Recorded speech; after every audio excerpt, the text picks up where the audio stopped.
So thank you, Mr. Speaker. There are many issues that the member has raised that I would take exception to, especially when he talks about support for the Canadian Forces. In fact, while he was parliamentary secretary and his current leader was a part of the Harper cabinet, that's when Canada was most in danger of financially supporting our Canadian Forces, to the degree in which it came at 1% of Canada's GDP. Contrast that to the current Prime Minister's commitment in which we will achieve the 2%.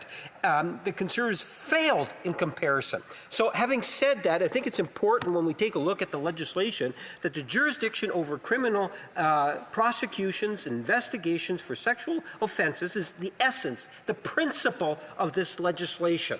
That's what it is that the Arbor's recommendation number 5 is all about. Does the Conservative Party support it? Does he see any specific amendments that he would like to see advanced?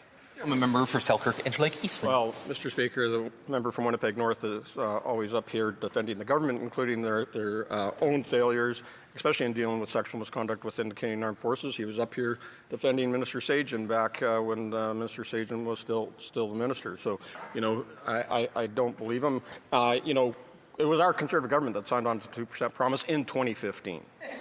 And we had 10 years to get there. And I should just remind, before the Liberals started their creative accounting and adding things like veterans' pensions and now Coast Guard into the calculation of what military spending is to meet the 2% matrix, that actual spending within the Department of National Defence last year was just over 1% by the Liberals.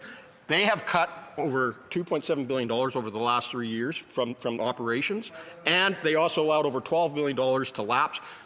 You know, they can talk the talk, but they've got to start walking that talk.